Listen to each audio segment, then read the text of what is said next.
বেরমজুরে আর এক তৃণমূল নেতার বাড়িতে হামলা, শঙ্কর সর্দারের বাড়িতে ভাঙচুর, লুটপাট, ভাতের হাঁড়ি থালা ফেলে দেওয়া হয়। পুলিশকে ঘিরে বিক্ষোভ দেখান মহিলারা। তৃণমূলের কর্মী শঙ্কর সর্দারের বাড়িতে হামলার ঘটনা ঘটেছে। একের পর এক হামলার ঘটনা ঘটছে দেখা যাচ্ছে এবং প্রতি ক্ষেত্রেই টার্গেট তৃণমূল নেতা কর্মীরা। হলধর আড়ি, তাকে গতকালই অঞ্চল কনভেনার করা হয়েছিল, কিন্তু তার বাড়িতেও হামলা চালানো হয়েছে, তার ঘরের কাঁধে আগুন ধরিয়ে দেওয়া হয়েছে। তারপরে বেরমজুরে শঙ্কর সর্দার তৃণমূল কর্মী, তার বাড়িতেও কিন্তু এই ভাঙচুর চালানো হয়েছে, লুটপাট চালানো হয়েছে এবং ভাতের হাঁড়ি সহ থালা বাসন সমস্ত কিছু ফেলে দেওয়া হয়েছে। পুলিশ গেলে পুলিশকে ঘিরে বিক্ষোভ দেখান এলাকার মানুষজন, গ্রামবাসীরা। যে ছবি আপনারা দেখতে পাচ্ছেন, শঙ্কর সর্দারের বাড়িতে হামলার ঘটনা, লুটপাট চালানো হয়েছে বলে জানা যাচ্ছে। সঞ্জিত রয়েছেন, সঞ্জিত চক্রবর্তী। সঞ্জিত, লুটপাট চালানো হয়েছে এমন একটা অভিযোগ পাওয়া যাচ্ছে, তাহলে কি শুধুমাত্র গ্রামবাসীদের ক্ষোভ, নাকি এখানে তো কার্যত পাল্টা দুষ্কৃতিরাজ চলছে? একেবারে টার্গেট যেন শাসক দলের নেতারা, এমনটাই তুমি বারবার তুমি দেখেছো।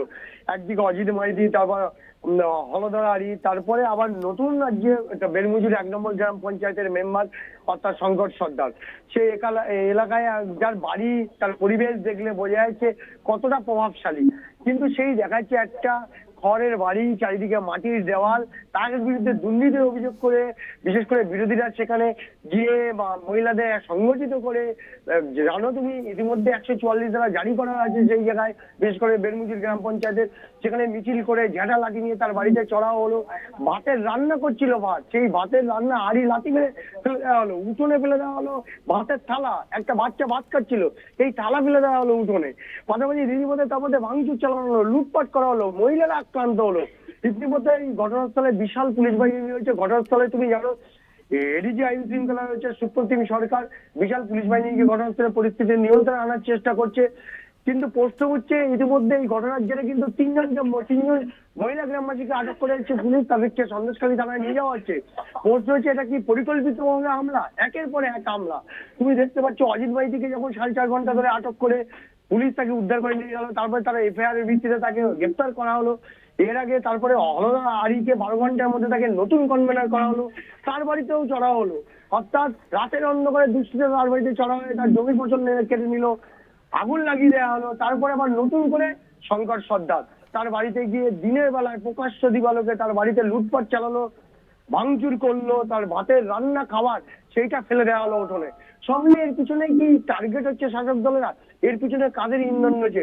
বারবার যেটা হলধর আড়ি আজকে সকালেই আমরা যখন কথা বলছিলাম, উনি যেটা বলছিলেন যে এটা পরিকল্পিতভাবে হামলা, যাতে শাসক দলে এখানে তৃণমূল কংগ্রেস হয়তো এখানে কোনো সংগঠন যাতে না করতে পারে, এবং সেই রাজনৈতিক ইস্যু করে বিরোধীরা ইচ্ছা করে সেই করে একদিকে জমির দখল, অন্যদিকে কাটমানির ইস্যু করে বাড়িতে হামলা চালাচ্ছে, একের পর এক হামলা চালাচ্ছে, আইন হাত তুলে নিচ্ছে প্রশাসন। বারবার ডিজিপি নিজে গিয়েছেন, রাজ্যের ডিজিপি রাজীব কুমার, এডিজি রয়েছেন, এডিজি রেল রয়েছেন, তারপরেও বারবার তারা মাইকিং প্রচার করছে সন্দেশখালী থানার পক্ষ থেকে। বারবার বলা হচ্ছে আইন হাতে তুলে নেবেন না, গ্রামবাসীদের কোনো অভাব অভিযোগ থাকলে সেখানে পুলিশে অভিযোগ কেন্দ্র গ্রহণ করা।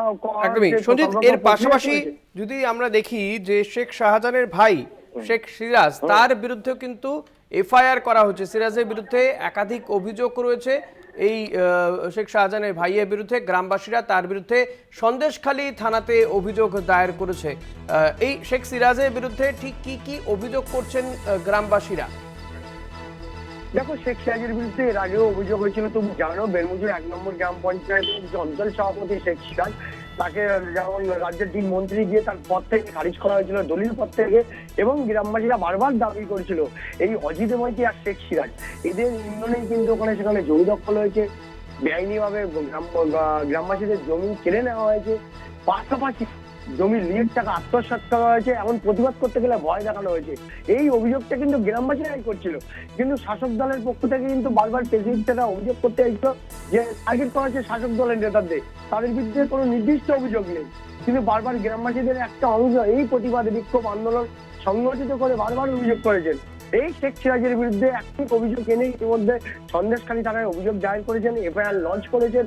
করার পরে তার বিরুদ্ধে যে স্পেসিফিক যে 3-4টা অভিযোগ করা হয়েছে, একভাবে যে বেআইনি জমি দখল করে সেখানে মেচোগিরি করা, এবং অন্যের জমি অর্থাৎ অন্যের জমি নিজের নামে বিএলআরও অফিসে গিয়ে নিজের নামে চরিত্র বদল করে দিয়ে অর্থাৎ জমির চরিত্র বদল করে নিজের নামে করা, অন্যদিকে জমির নিজের টাকা আত্মসাৎ করা, প্রতিবাদ করতে গেলে তাদের ভয় দেখানো, একাধিক অভিযোগ এনেছে এই শেখ সিরাজের বিরুদ্ধে।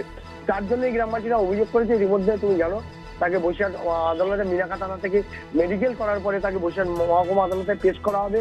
এখন এই অভিযোগের কতটা সত্যতা আছে, পুলিশ ইতিমধ্যে সুমোটো মামলা করেছে, মামলা করে সেটাও তদন্ত শুরু করবে। যারা গ্রামবাসীরা অভিযোগ করছে সেই অভিযোগের সত্যতা যাচাই করবে। পাশাপাশি পুলিশ নিজস্ব একটা মামলা করে এটাকে এগোনোর চেষ্টা করছে। এবং এই নিয়ে পুরো গোটা প্রক্রিয়া কিন্তু প্রশাসন যে সন্দেশখালী কাণ্ড নিয়ে রাজ্য প্রশাসন যে কড়া পদক্ষেপ নিয়েছে এটা অত্যন্ত তাৎপর্য। একদমই সঞ্জিত, অনেক ধন্যবাদ তোমাকে। কথা বলছিলাম প্রতিনিধি সঞ্জিত চক্রবর্তীর সঙ্গে।